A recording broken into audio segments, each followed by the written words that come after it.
Okay, guys, so this is Captain Salty here. You probably know Mortal Online 2 launched this morning, so I thought this would be a good time to do a basic run through of character creation. So when you enter the character creation screen, on the left side here, you'll see your clade that's currently chosen, your gender, your bloodline. There's a dominant and a secondary bloodline. You can see your attributes as well as your statistics. Now, as we go through the character creation process, you will notice that when you change certain choices, your attributes and statistics will adjust as you go depending on what you select, and you'll want to keep an eye on that.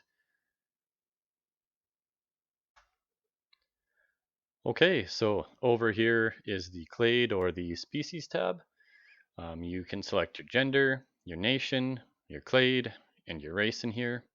So the first thing you're going to pick is your gender.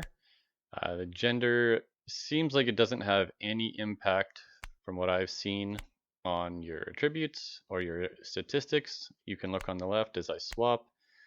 None of those numbers is changing, so this seems like it's mostly an aesthetic thing and it's just your preference, so we won't spend much time on this.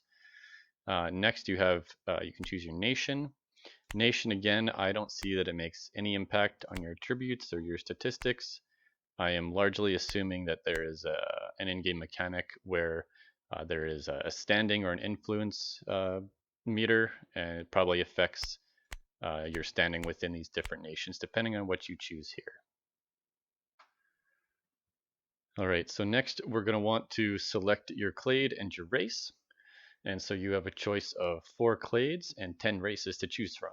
For your clade, you have the choice of human, Alvarin, Ogmir, or Thursar, and then depending on which clade you choose, you'll have a choice of races to pick from within that clade, and some of those races overlap to other clades.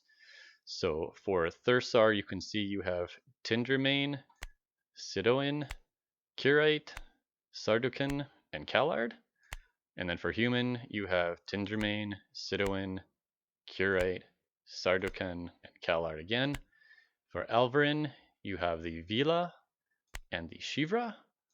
And for Ogmir, you have Blaine and you have Huergar. So if this is your first character, it's a good idea to scroll down on each of these clades and read the strengths and the lore for all the clades to identify what they are best at, as this may help guide your choice depending on the playstyle you want. It will highlight the differences for each one, as well as show a list of different buffs and traits that each clade has. You can see down here, there's a whole bunch of different skills, +3 intelligence, robust, +3 constitution, and these are different for every race. And so that will give you a good idea of what these races are best suited for. And then if you read their strengths, it says here the Alvarin are masters of survival. Between their lightning speed and powerful survivability, they fit extremely well into multiple combat roles. And it kind of shows what they're best at. And so it's a good idea to go through all these and figure that out. The other thing I want to highlight back on the left side here. So the number in the brackets beside each attribute and each statistic, this is the maximum amount that you can raise each of these to. The number on the left will be the current amount, but yeah, you want to pay a lot of attention to these total amounts in the brackets. Next, we have the Bloodlines tab. So with the bloodlines, you choose a primary and a secondary set of bloodlines. You can see over here, it shows here in the dominant and the secondary selections on your left. And how this works is you can choose from each drop down a different bloodline. And these pull from the selection of races that are within that clade.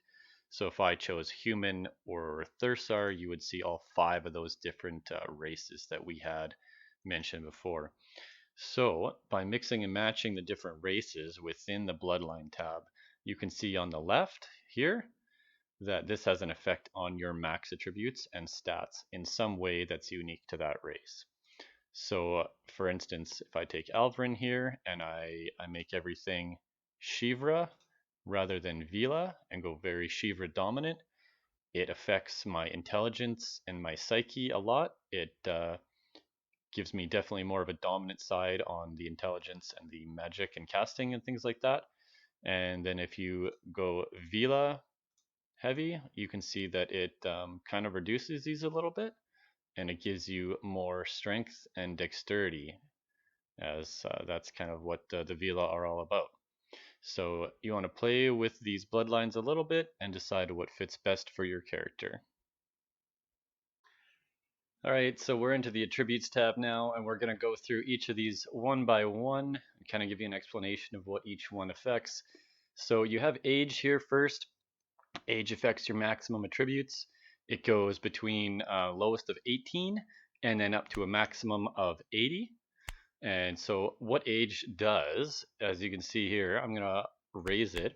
You can see it slowly starts to change your maximum attributes, just like it says. So like as you're younger, you can get higher, usually higher dexterity and strength and things like that. And as you get older, you'll start to see it more favor like intelligence, or not constitution, but psyche, things like that. And your height will slowly go down as well. So you want to take that into account. Obviously, if you want to be like a melee character, or you need a high strength to pull bows or something like that, you want to probably be a little bit younger. If you're going to be a little more of a mage, you want higher intellect, things like that. You're probably going to want to be a little bit older. I found around like 60 is kind of like the high point for intelligence, but play around with it a little bit and see. So, and then strength affects your heavy weapons, melee damage bonus, stamina, maximum carry weight, maximum armor weight, and visual body strength. One thing to know, guys, is so strength affects bows, not dexterity. So strength affects like how big of a bow you can pull back, like the weight, the draw of the bow.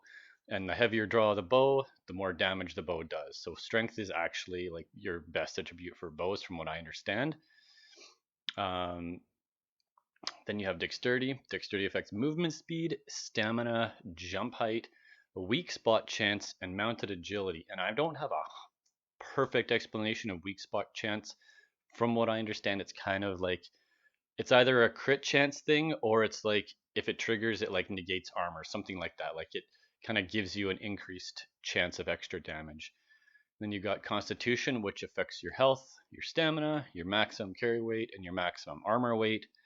Then you've got intelligence, which affects your mana, your effectiveness with magic, how fast you read books, which is kind of important at the beginning. And then psyche, which affects your mana and your resistance to magic. Then you also have size.